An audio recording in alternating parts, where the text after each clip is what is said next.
Hello everyone and welcome to episode 1 of Bar Student to Barrister. My name's Chris Kessling. I'm a barrister and Vice Dean of the Inns of Court College of Advocacy, ICCA or ICA as most people refer to us, and I'm delighted to introduce my co-host on many of the episodes that followed, Jody Klaire. Hi Jody. Hi Chris, how are you doing? I'm really good to see you. And we will hear an awful lot more about Jody during this episode because we're going to start at the beginning and really go back to what bar training is all about.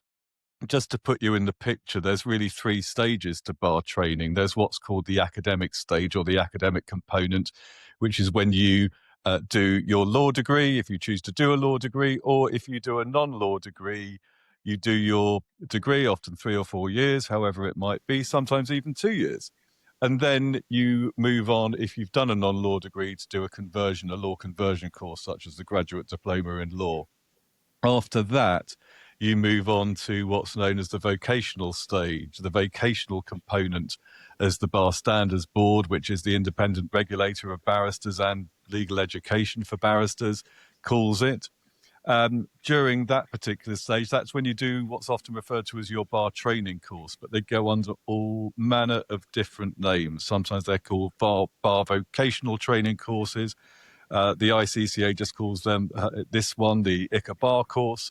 But there's lots of names, but fundamentally they all do the same thing, and they prepare you to go through a series of modules very much focused for the bar on advocacy.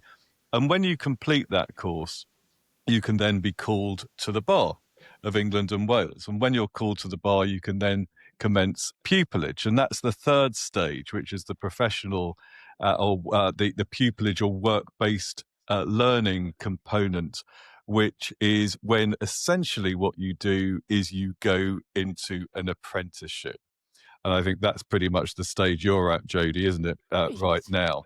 The apprenticeship pupillage usually lasts for 12 months, and it's split very often into 2 parts, what are known as your first 6 and your second 6. In your first 6, you spend time following around what's known as your pupil supervisor and other members of the chambers or the workplace that you're seconded to or you work with.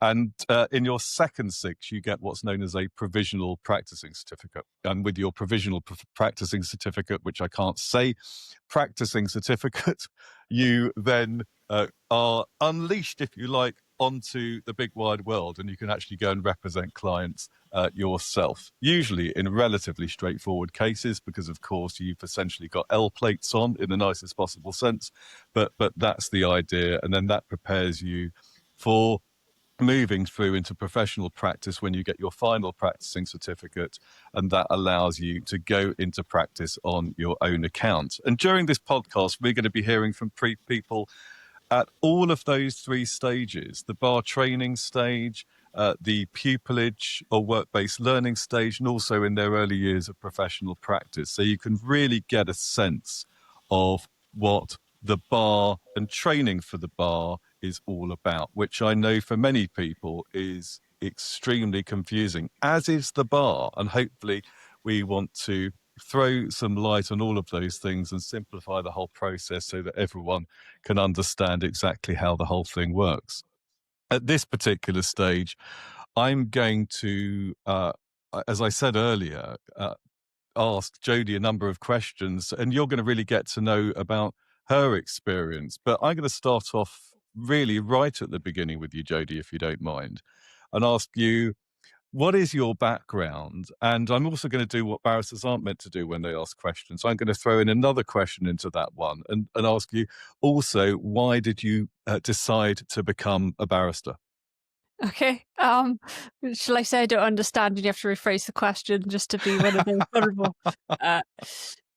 Yeah, so essentially I left school at 16. I went into the music industry. I also then became a civilian police officer. Before that, let me just ask you this, because I've got to know, when you went into the music industry, do you mean as a musician or a producer or a recording engineer? Well, what did you do? So I did a bit of everything. So I was a professional musician. I was a composer, a songwriter, an artist, and session musician. But I also did sound engineering. So I did a bit of everything. Whoever would pay me and let me do things, essentially. It's uncanny because when I left school, all I wanted to do was work in recording studios, and it's exactly what I did for a while. But perhaps that's another story. I'm not going to take over. You carry on. So Which you would said you went into the music industry, and then you moved into the police. yes. So I decided I needed to have a proper job alongside it. Um, so the military police was the first port of call, but I wound up in the civilian police after that. Because essentially I'd had medical things that you couldn't join the army with, so I decided to join the civilian police instead. And when I was there, I actually discovered law. So I had a great education from some of the best tutors you can imagine, who would leap in and out of closets, telling us the difference between burglary A and burglary B while singing and all sorts of things. And it just captured my imagination and I really enjoyed it. It was one of those things I just took to. So when I left the police because I became disabled, I became an author because I needed something to do. Yeah. And I loved that. But I then went back to night school and did a law degree, a law A level, first of all. And I had an even more amazing teacher who said to me, I think you should be a barrister. And I think you should study in King's College, London. And at that point, that was sort of an unrealistic thing for me because obviously disabled people didn't come to the bar, and neither did Was anyone. that the prevailing view at the time, or was that just Yeah. No, your opinion? Tell me about that. yeah, essentially because again, it was seen as something that you would need to go to a top school to do. It was something that like with doctors and things that you just don't do if you have disabilities. Yeah. Um, and so I sort of thought, well, I would really like to do that, but again, I was too disabled to do it. So I carried on writing. I then started teaching writing because I studied under a top writer. I fell into EDI training while I was there, mainly because I was the only one who actually understood anything about it.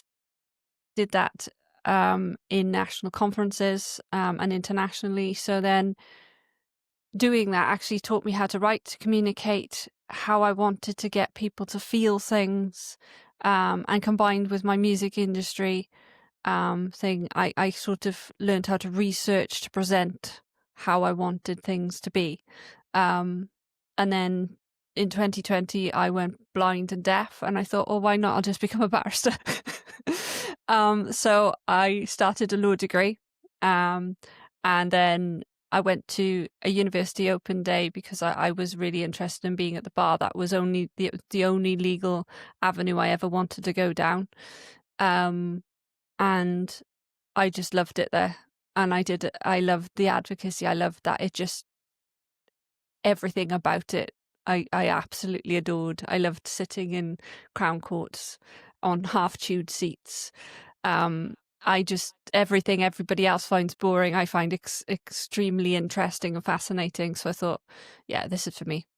So So you knew at that moment that this was the job you wanted to do. yeah, it's strange. It's sort of like people say things like finding your people, but essentially, you went to, particularly with criminal law, a lot of the practitioners are absolutely wonderful people that are just full of beans and are happy and just easy to talk to and they're funny. And I just thought, well, this is as close as you can get to the music industry, but you get paid, well, a little bit more. Maybe that's debatable these days, but Yeah, I think an awful lot of criminal practitioners would probably want to pick you up on that. But yeah. again, there's so many exciting things you're saying here, and if we have more time, which we will, because we have lots more episodes, there's an awful lot of things I will ask you more about. We could talk about the criminal bar, of course, and we can talk about going through what you have from the perspective of someone with disabilities, which I think an awful lot of people would be really interested in. So for everyone, please don't think I'm simply blithely ignoring everything that, that Jody is saying, Well, because I'm used to be. That's what that's like that's because nice. I'm really not, and we will go back to an awful lot of those things. So just to get back to where I rudely interrupted as per, you had that moment and you thought, okay, this is what I want to do as a job. Yeah. Yeah, it's that feeling. It's the same as when you go on stage or you're around music or you do anything like that. It's a performance, it's art, but it means a lot because it moves people, being able to watch the psychology of it because I love neuroscience, and that was one of the things I did modules in university just for fun, really. Um, that shows you how exciting I am. But essentially, I just loved how it worked, how the whole feel of it. So everything about it just ignites me. And I just thought, yeah, I really love that. So at this stage, when you know the bar is what you want, is that when you're actually doing your degree? Yeah, I basically about two-thirds through my degree, I got in touch with a lady who has been my mentor for a while. Um, and I just emailed her and asked her about advocacy because she had this amazing profile and it was really highly respectful what was said about her, how clever she was, how strategic she was, how much She's a barrister, is she? she is at a KC now. Maybe she'll let me say her name, but essentially, I emailed her and said, "Do you mind teaching me a little bit about this? I'm just interested." And we had a phone call, and she let me shadow her all over the country, and took me under her wing. And she is probably one of the best people that's ever worn a wig and gown. She's absolutely amazing, but she's also a wonderful person. And I think seeing her I wanted to go into trust law before that, but she completely seduced me into crime. It's her fault. And then I went to my inn and I met trainers who were just as wonderful, and I learned so much from them and obviously from everyone at the ICCA as well. Um, it's just there's always something to learn, and it's a performance, and it's really exciting. Yeah, that's really interesting. I can hear before we get flooded with questions, people asking this question: how do you get a mentor? It sounds like you had a barrister mentor when you were at university. How would an aspiring barrister in a similar situation to you reach out to find a mentor in the way that you did? Well, usually people would go to the inns. So you can go to an inn and you can talk to them even if you're doing a law degree. And obviously, if you've joined the inn, there's scholarship you have to think about before you do that. But essentially, they will help you to find mentoring networks. There are mentoring networks if you're from, for example, Bridging the Bar or Bringing Disability to the Bar or any of those types of um, networks that help you to find mentors. But mine in particular was I just basically emailed, which I did email quite a lot of barristers if I saw them in court. I would always back it up and say hi. I really enjoyed what you did. If I did, obviously. If they were naff, I didn't. But I really just found that I was fascinated listening to what they had to say, and they enjoyed listening to, I think, how I was analyzing what was going on. And they're always happy to teach. Barristers are, at least, particularly at the criminal bar, they're always willing to say, um, they always have war stories, as you know, Chris. Um, but they're just always I've never willing. told one of those, Jody. That's never happened. But it's one of the fun parts of the bar is that, especially when they tell you times when they've fallen flat on their face, it makes you feel better because they always look so immense when they're in court. But yeah, I think it struck me, and I doubtless it struck you, but I've heard this from so many people that when you go and do, for example, a mini pupillage, i.e., a short work experience episode with an independent barrister or a set of chambers. You see people battling away in court, but I think people are always struck by how personable people are to one another in the robing room. And that certainly struck me. I think I've heard you say that before. As I say, many, many other people. Uh, what I can also say, having spent 21 years at the criminal bar, there are times when you have a real problem. For example, what what approach would it be worth going to this? Or there's this new piece of legislation that a lot of people are struggling to interpret, and people are very willing and open about discussing these matters in the robing room, and I think that really stands out at the criminal bar. I can't talk about other areas of practice because I haven't been in them, but certainly the criminal bar in that sense, I think is people often say it's collegiate, and I think that's absolutely right, and clearly that's been your experience, and your mentor really helped you. Let me move on, if you don't mind, to you get to the stage you chose a law degree. So when you do a law degree, because of the fundamental, what are called foundations of legal knowledge subjects that contains, you can move straight into the next stage, which is what I said, that is what's called the vocational component. That's when you do your bar training course. But if you if you haven't done a law degree, and by the way, I'd like to say this: if you haven't done a law degree, you are at no disadvantage, zero disadvantage. It's roughly 50-50 people who joining in the bar from the latest stats who come from a law degree or a non-law degree. It confers no advantage. No one will look down on you because you haven't done a law degree. Quite the opposite. In fact, sometimes it can be very helpful. Also, a lot of people come to the bar from, as Jody has. Well, Jody's had multiple careers, but I'm like Madonna. but you could write a novel, Jody. But the reality is, a lot of people come to the bar after having successful careers in other areas. So that is what that really gives a rich diversity to the bar, in my opinion, and it should be encouraged. And in fact, the age of your average pupil, i.e., people going into apprenticeship, is going up. It's getting older. I think it's 28 or 29 now is the average age. Really But if you've old. done a non-law degree, you then have to do a law conversion course. That's right, isn't it? Yeah. A law conversion course contains what are known as those foundation of legal knowledge subjects: crime, tort, contract, English legal system, that sort of thing. I wish I could say all 7 of them off the top of my head, but I've I got was going to 4 of them. test So you that's on that. it's not a bad start. It's not a bad start. So, but you can find those. There's something called the Bar Qualification Manual, which is a bar standards board.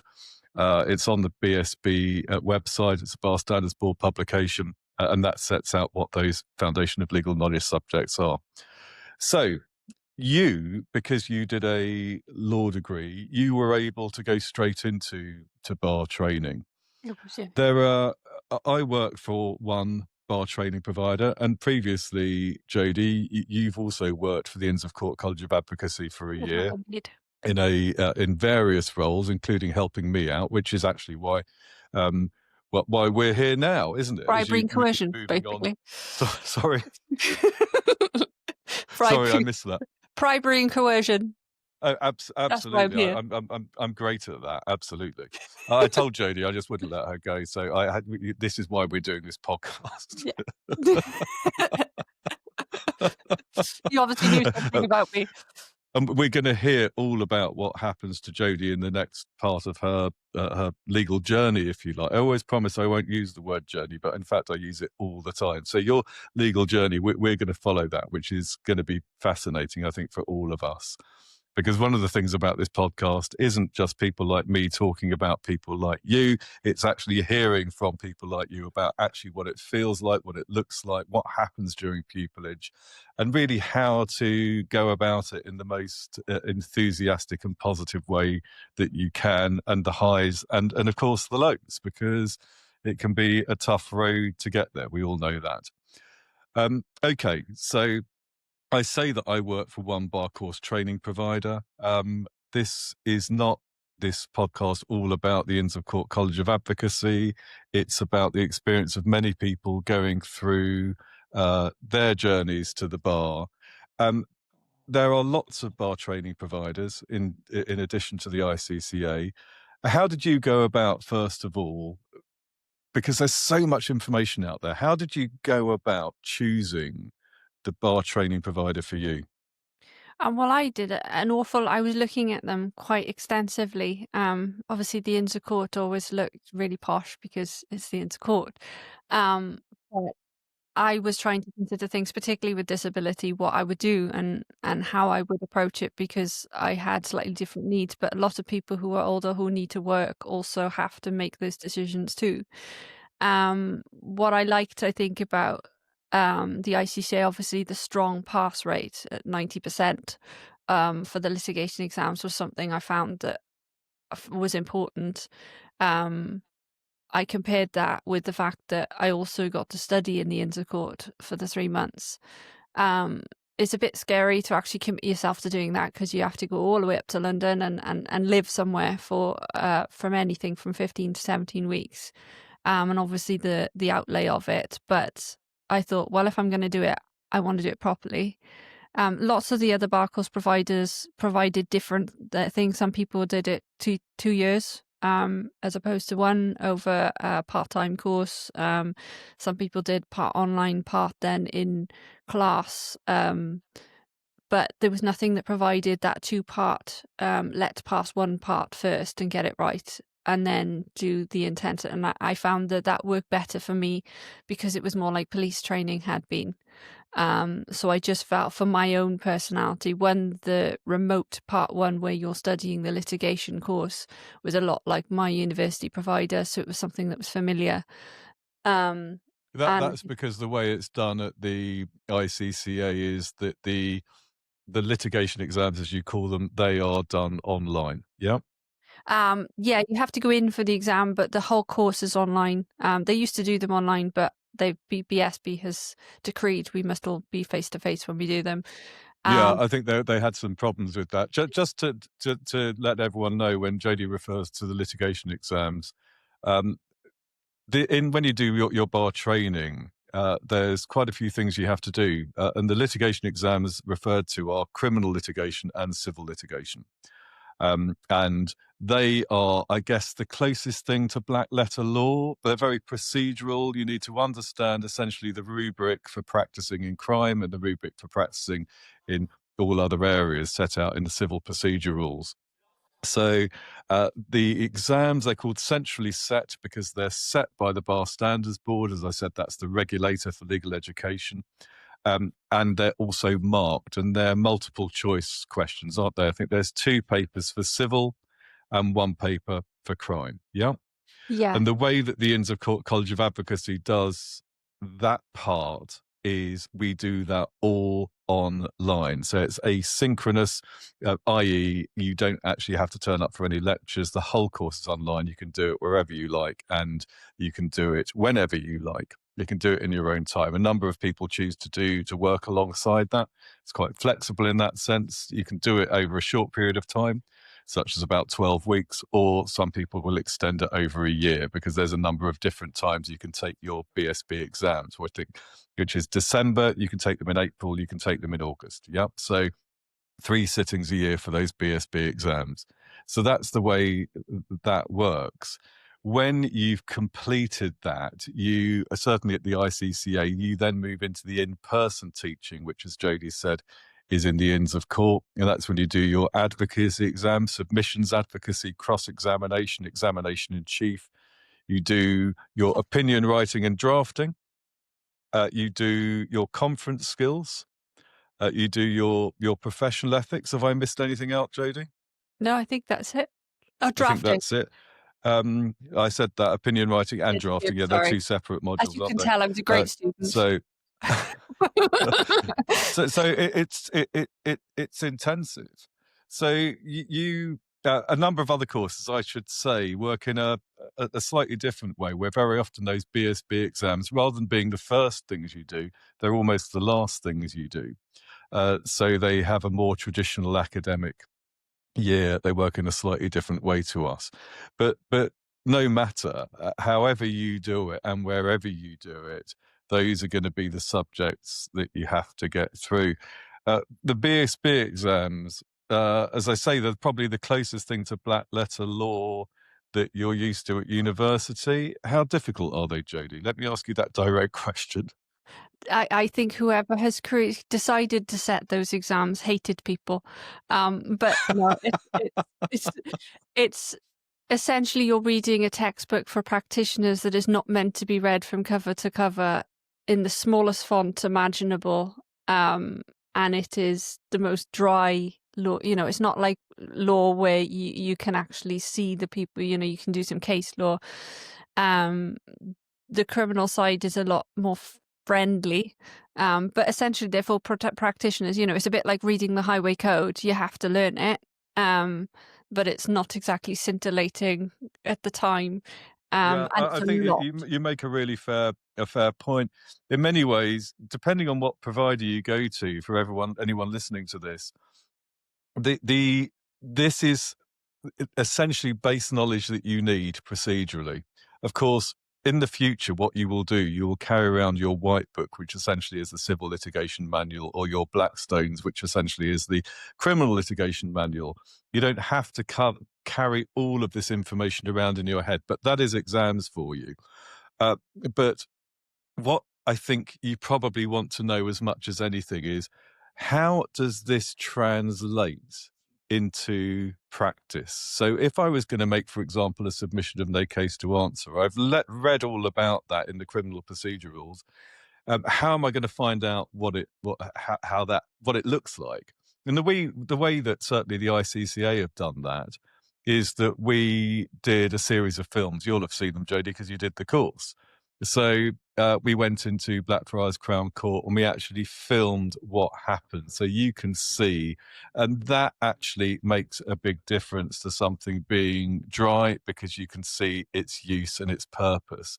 Similarly, if you don't have films like the ones we provide and you go to a different sort of provider, then hopefully your tutor will be able to explain to you and have experience in a particular subject, so that he or she can explain again what that looks like.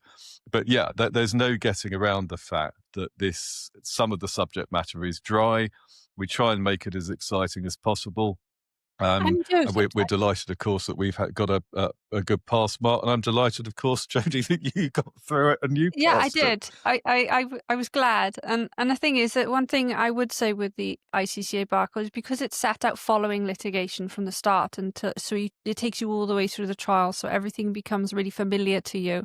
The process becomes familiar as you're doing it, and that really helps. And because you can jump between, I found civil and criminal, I could then offset the bits I didn't find as easy with the bits that I found a bit easier. And like you said, that there's videos, but there's podcasts, there's exercises. It's basically designed to work with all learning skills and abilities. And I think that helps a lot. And that is why you have such a, you know, because that's why the pass mark is where it is, because it is effectively teaching you to do that. But it does stay. So when I used to sit in court when I was doing my part one exam, alongside it to see how it worked. And I could understand what was going on. So it helps, a great deal. I think it is a foundation that if you've got it right, then you're okay, and it's going to help as you go on. Whereas if you don't understand it, you're going to really struggle, because you don't know how it works. Yeah. So And essentially, you need that knowledge to move forward to the next part, which is one of the reasons why I personally think doing it at the beginning is a good thing. yeah. So you get that wonderful email that says, "Congratulations, hooray, have a party, you've got through." Yeah, Yeah, sheer relief and which shock, generally. sheer relief and shock, absolutely. And Jodie's a great fan of Welsh cakes. I know that because Yeah. she brought some in for a meeting the other day. And I was introduced to Welsh cakes. I've decided that when we go to Wales, which we will, because this podcast is about the Bar of England and Wales, I will be going to that bakery myself to probably with a small van actually that'll fill up and take back. But I'll send you free so packages. that was a very nice new thing. But anyway, you've got through part one, certainly of our course. You've done your BSB centrally set exams. You then are coming to London to do what many people, I think, would perceive as being one of the most important parts of becoming a barrister, which is really to learn an awful lot more about advocacy. Of course, there's the opinion writing and drafting, there's the conference skills, there's the legal research, the professional ethics, those things. Let me just focus on advocacy. I don't want to put words into your mouth. Was that a driver for you? Did that fill you with excitement? Yeah, I mean, it is really exciting. What you know, one of my favorite parts of the bar course is doing the mock trial. I got to Yeah. be the sole defense in a multi-handed drugs trial, which was great fun. My client was incredibly guilty, and the judge knew it, but never mind. I had a good go. I say incredibly guilty. Did you get an acquittal, or was justice done on that Justice occasion? was done. He was growing cannabis in full view of a garden centre. There was Yeah, not a lot I could do with that. somewhat overwhelming. Nonetheless, you gave it your best. I did. I tried to exclude evidence. I tried to say that the police were dodgy. No, the judge No, didn't buy it, but yeah, he did found it yeah. amusing that I was trying. But nonetheless, was that part of, again, what really set out for you the area of work you wanted to go into? Yeah, I think it's one of those things where it's like my friends who were on the course with me who loved civil law, for example, they came alive in the civil side of things. They just took to it. Whereas when it came to the criminal side of it, obviously I have experience as a police officer. I've worked with people in different areas, so that came to the fore. Particularly when dealing with clients, which was nice. I loved that it's a psychology of it as well with the cross examination and the examination in chief. It's trying to communicate and get somebody to do something. And it's rewarding when you do get there. I think quite often the teachers will stand back and say, I know you're enjoying this as cross examination, but we don't all need to see how much you're enjoying it, for the simple reason that it looks a bit psychotic because Yeah. it is. It kind of brings out something, but it is really enjoyable when you get it right. There's a lot of getting it wrong though, and you have to be prepared, just like any skill. And I think people forget that with advocacy is that it's the same as if you're trying to learn how to drive a car. It's the same if you're playing the guitar, the drums, you're being a master craftsman, you are going to get things wrong, and it's okay to get things wrong. But it takes a while to learn how to accept the type of critique and understand how to make it work and put it in place. It does take a lot of head work. And I think it's worth mentioning. Number one, it can be very frustrating getting things wrong. I think I see that with a lot of students, and you in some way I think you've got to roll with the punches with advocacy, haven't you? You've got to walk away. You've got to reflect on it, and then come back and try again. And it really does improve, doesn't it? Yeah, and I mean, I think it's one of those things where it's like for me, I'm the type of person that takes a while for things to sink in, but when they sink in, they sink in. And like for example, when I was the senior director of the school exclusion project with you, I found that that advocacy that I had learned started to come to the fore because I was using it in a way that I knew how to do things. Whereas when I was on the bar course, you're trying to learn really fast. And it's a bit like I would guess how somebody is when they're playing a rugby match or a football match. You have to do it in quick time at the time, and you don't have time to reset those mistakes. And you have to learn how to just accept that you've made a mistake, move on, get on with it. What do I do next? But it does, like it is when you see on sporting arenas, is that your head can drop. You do have those days where you think, what on earth am I doing? I'm a complete and utter gibbering idiot here. How did I get out of bed this morning, let alone I don't know my own name, let alone what I'm asking this person. But it does help because I think you don't, especially with our course, you don't fear going into court then, you don't fear pupillage. You are able to work in a way that is confident, and I think it does prepare us for pupillage in a way that perhaps that is unprecedented in bar. Obviously I never studied with anyone else, but I do feel that court is something that I would enjoy as opposed to something I would worry about. Yeah, yeah. And that's I mean, that's really good to hear. Um, Jodie's saying a number of things that I just want to tell all of our listeners that we will be looking at throughout the many episodes that follow in this podcast. We'll be going into more details. We'll be speaking to a number of students actually currently on the course about precisely what Jodie's talking about. So you can hear multiple viewpoints about that. And Jody also mentioned the School Exclusion Project, which Jody has been a big part of, or both of us have, in terms of working with assisting parents of children or guardians of children who have been excluded from school.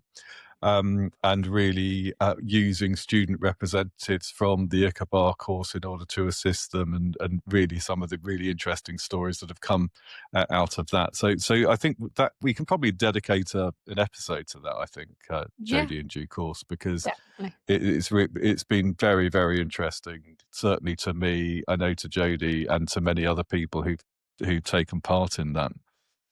So advocacy is a big part of the course. Part two of our course, certainly, it's over 30% of the work.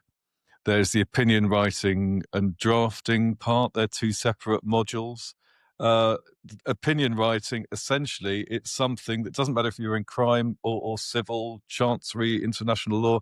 Essentially, this is when you write what's often referred to either as an opinion or an advice for a client, very often on their situation and how it's going to play out.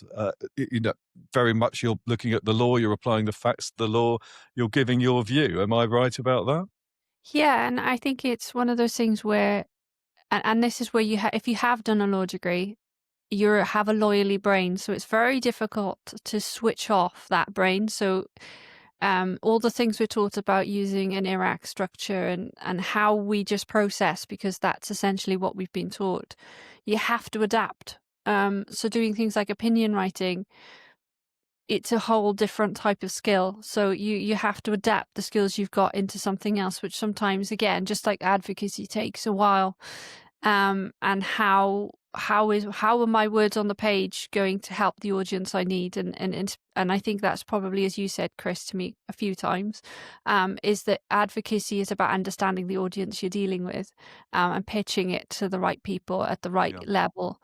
And that's not always easy because we're used to writing law essays. Whereas I think people who've done the GDL probably have more of an advantage in the fact that they didn't do as much of that. They did other work and then became into law that way. So they have less of that rigidity, if that makes sense. Yeah. And I I do guess think it's in the one way, if you're addressing a judge, you're addressing a professional lawyer. So you can speak in if you like, a lawyerly way. If you're addressing a jury, for example, you're not addressing a professional lawyers, or you don't know who's in the jury, of course, but the chances are you're not going to be standing there addressing 12 barristers or solicitors. So, so essentially, you've got to, you're the way you pitch it, the approach you take is going to be different. Similarly, if you're in the School Exclusion Project and you're addressing a governor's disciplinary committee about whether or not they should uphold a headmaster's decision to exclude a child, again, you are not dealing in front of that governor's board with a group of professional lawyers, and therefore it's about pitching it in a way that's readily understandable, doesn't seem, however, to be condescending, but actually will make sense to that particular audience. So, yeah, yeah. I couldn't agree. I couldn't agree with you more about that. Let me ask you about drafting, because that is something, again, that's not exclusive to civil law. In drafting, for example, in criminal law, you might be drafting grounds of appeal in a case. I think generally it's quite biased towards civil, though, isn't it? The way that it's taught on the bar course. Yeah, it is predominantly civil, mainly because I guess the advocacy is predominantly criminal, so they kind of Yeah. balance it out that way. Um, I actually really enjoyed drafting. It was something that I didn't think I would to start. Obviously had great teachers, and I found that it was quite cathartic because it was something. I mean, as somebody who has written for a living, was something that was familiar. Um, it was also something that for me as a neurodivergent person, being able to communicate in a written context with people has always been quite difficult because neurotypical people have a different structure that they follow as opposed to my structure. So it was interesting and I learned a lot. And I think I peaked in my formative exam with that one. I think I really enjoyed it, and I was able to just sit there and have all my papers with me, and I felt a bit like a barrister for 5 minutes, if that makes sense. It was one of those nice moments where you feel that. Yeah, I remember doing my law degree, and the best mark I got in a module was in land law, which I found utterly extraordinary because I didn't find it, unlike you found drafting, I didn't find it cathartic in the No. least, but I did quite well in it. And even though I became a criminal barrister, obviously I didn't let all my clients know this in advance. I didn't feel I had to, but I didn't. I just scraped crime. I didn't really enjoy it as an academic subject. No, I I very didn't. much enjoyed it, however, as a practical professional job and a subject to get involved with. So it was very very different. Yeah. Um, Academic, okay, I think academic study is like I really like trusts, but I never would want to do it in practice necessarily. I mean, not that I'd ever count anything out, but I didn't like crime either. I didn't like the academic study of it, and I no. found it particularly looking at what's happened to somebody, what I didn't enjoy. Um, it's very sensationalized, I think, sometimes when you're studying it. I just didn't enjoy that aspect. But in practice and obviously it's very different. And I think that's something that I would say for everybody who's watching or listening is that effectively the things you like in a law degree are not necessarily things you're going to like in practice, and that's what mini pupillages and shadowing is all about. And it's really important because if you go into an area you don't love, you're not going to, regardless of the money or the prestige or whatever, you're really not going to enjoy it. I think that is that's a plum piece. It's a fantastic piece of advice that has come out of this. I couldn't agree more with you. Don't base your life on one subject that you do at university. Um, Go out and test the waters, as it were.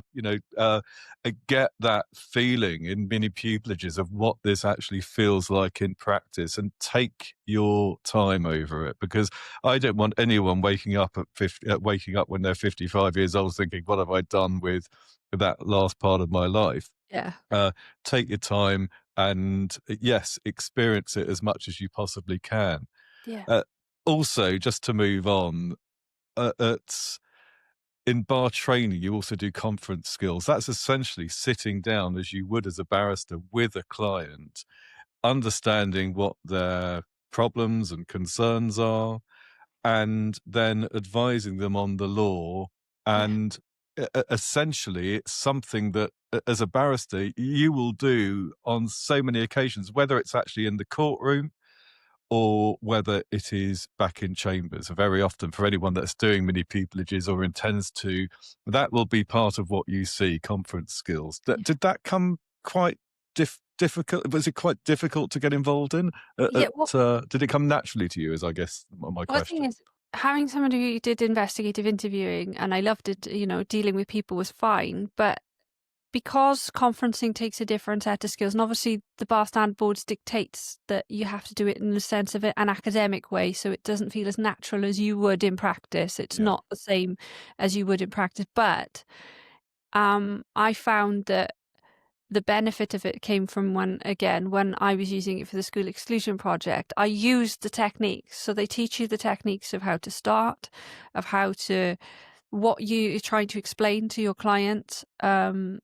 I obviously had experience of dealing with people who are emotionally overwhelmed or angry, but they help you to get into that feel and that environment, because you have to learn how to deal with people. And it doesn't matter whether you're in a probate dispute, a commercial negotiation, or you're in a defense chambers and you've gone into the cells to deal with someone. People, when they're dealing with the law, it's incredibly intense for them because everything, they're invested in it.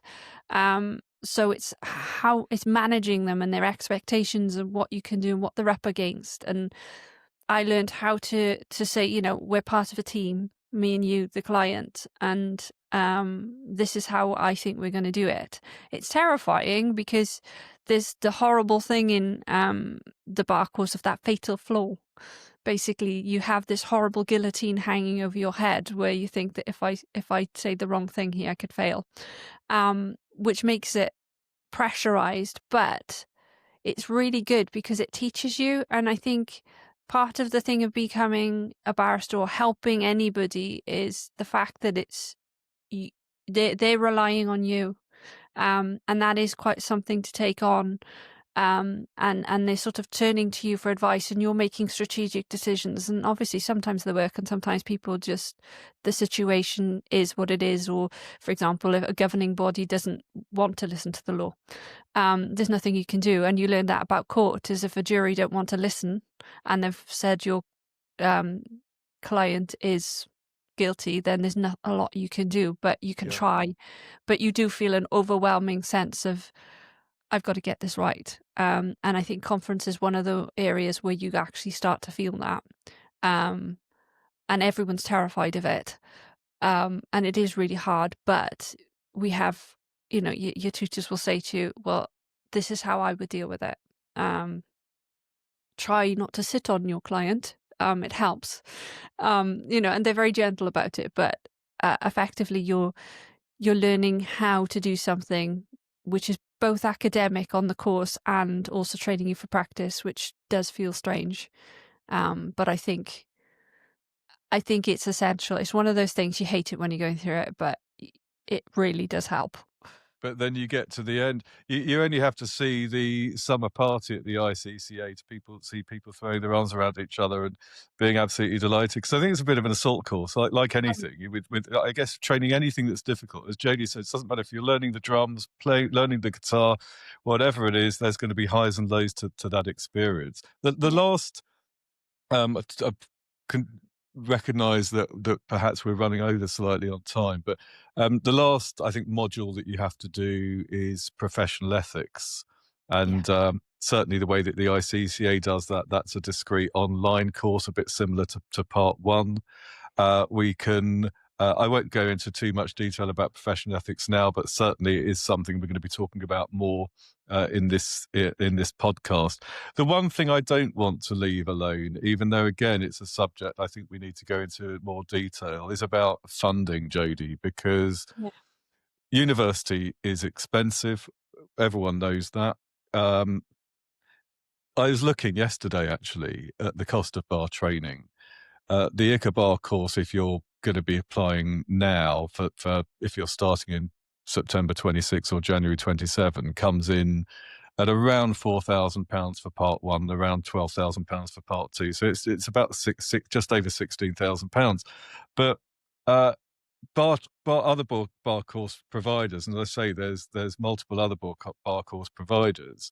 The fees range from around £13,000 up to almost over £24,000 now. And some providers, we don't do this, but some providers charge international students significantly more than they charge domestic students. So with that in mind, you've got your university to pay for. You come along, you've suddenly got let's put ourselves in the middle, £17,000 to pay for. How on earth do you get that money? Now, of course, some people will be in the fortunate position where they'll be able to reach into perhaps family funds to pay for that. If you're not in that fortunate position, what do you do? What again, we'll look at this in more detail in another episode, but just give us an outline of where would you start? Well, when you've stopped trying to sell potatoes on the street to fund your legal education.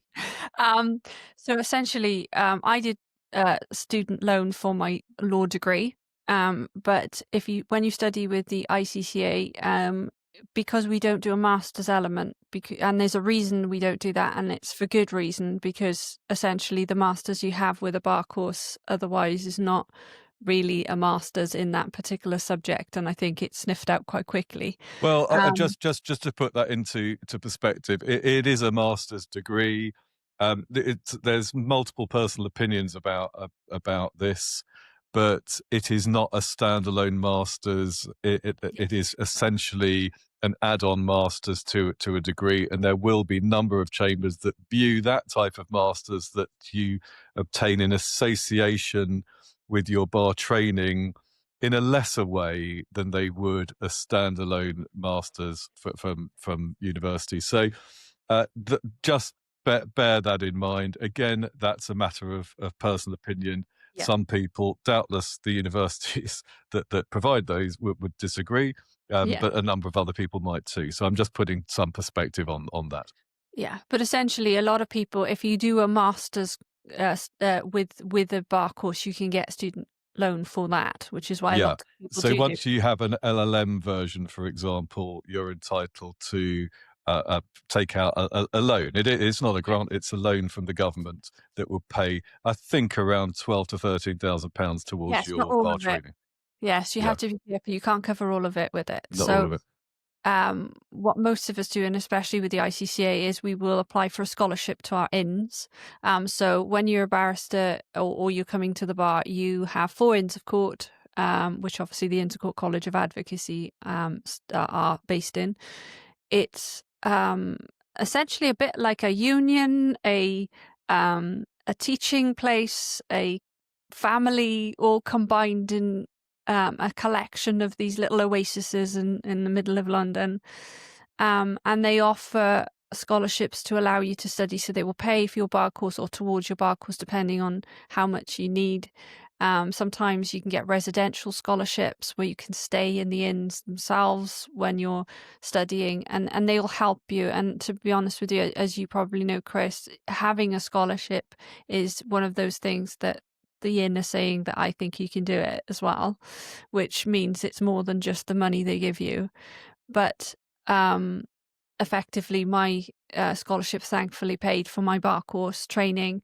But lots of people will do the scholarship. They'll also work alongside. Some of them will save up and then, for example, don't work for the part 2 part. So they've had to save up for a few years in order to do it.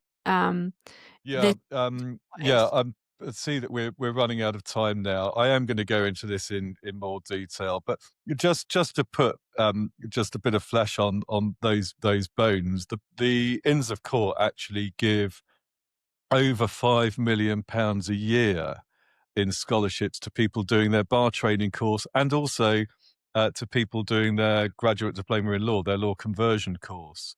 So the cut-off date is usually the beginning of November for the bar training scholarships each year. So we're out before that. So if you're quite going to be making your applications quite soon, please be aware.